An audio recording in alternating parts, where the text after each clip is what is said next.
Hi hello నమస్తే అండి. Welcome to Taluri Aruna kitchen and లాస్. పచ్చి చేపల పులుసు చేస్తున్నానండి. చేపలు తీసుకొచ్చి శుభ్రం క్లీన్ చేసి పెట్టుకున్నాను. ఎక్కువసార్లు క్లీన్ చేసుకోరండి. బాండి వేడెక్కిందండి. ఆయిల్ వేస్తున్నాను, తగినంత ఆయిల్.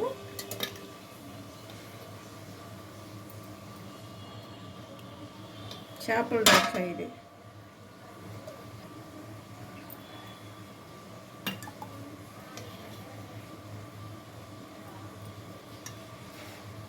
చేపల పులుసులో ఆయిల్ ఎక్కువ ఉంటేనే బాగుంటుందండి. ఆనియను జీలకర్ర పేస్ట్. ఆయిల్ వేడైందండి. ఆనియన్ జీలకర్ర పేస్ట్ వేసుకుంటాం.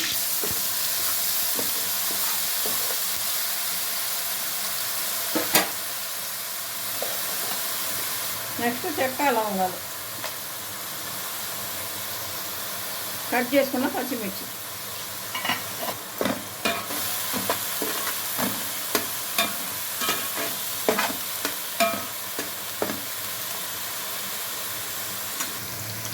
కరివేపాకు,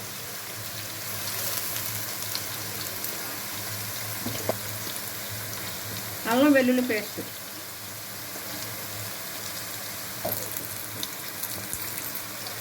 పసుపు,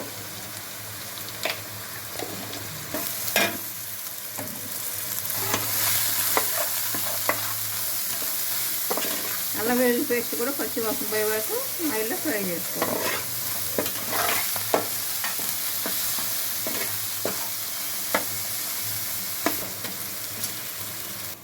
టమాటా ముక్కలండి.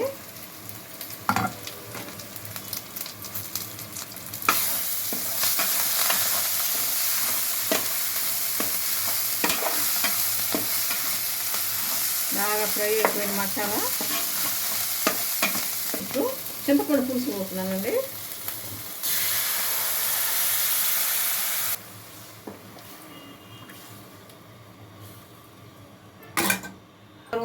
మరుగుతున్నప్పుడు తగినంత కారం, మనం తీసుకున్న చేపలను బట్టి పులుసుని బట్టి కారం వేసుకోవాలి.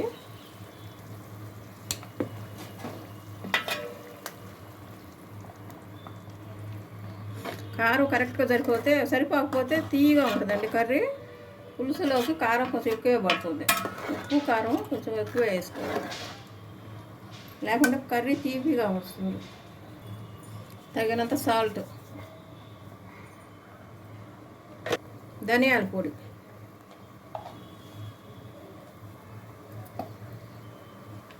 గరం మసాలా,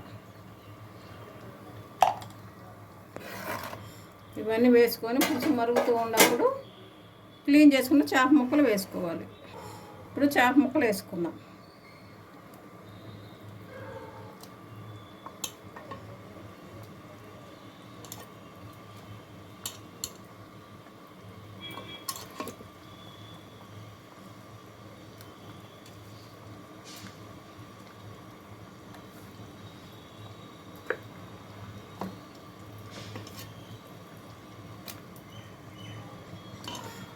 ఇది చేప తలకాయ అండి. మా పిల్లలు ఇద్దరికి చాలా ఇష్టం. నాకు కావాలంటారు ఇద్దరు.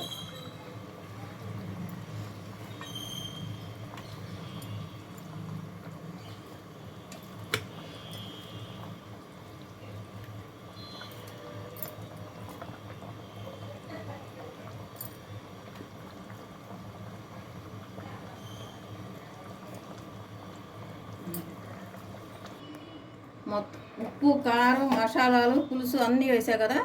ఒక 10 మినిట్స్ మీడియం ఫ్లేమ్లో పెట్టుకుందాం. 10 నిమిషాలు అయిందండి. ఆయిల్ మొత్తం పైకి తేలుతుంది. కర్రీ కూడా అయిపోయింది. ఇప్పుడు కొత్తిమీర వేసుకుందాం. కట్ చేసుకున్న కొత్తిమీర పైన మొత్తం వేసుకుందాం. ఈ విధంగా వేసుకోవాలి.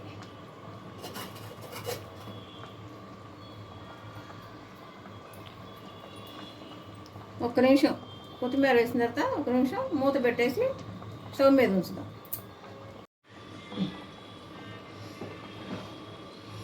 గంటతో కాకుండా ఈ విధంగా పట్టుకొని 2 వైపులు పట్టుకొని మొత్తం ఈవెన్గా కలిసిపోయేటట్టు కలుపుకోవాలి. గుమగుమలాడే మంచి టేస్టీ గల చేపల పులుసు అండి. నా స్టైల్లో చేశాను. సేమ్ ప్రాసెస్లో చేసుకోండి. మీరు కూడా కామెంట్ రూపంలో తెలియజేయండి. చాలా సూపర్గా ఉంటుంది ఈ విధంగా చేసుకుంటే. Please subscribe, like and share. Thank you very much.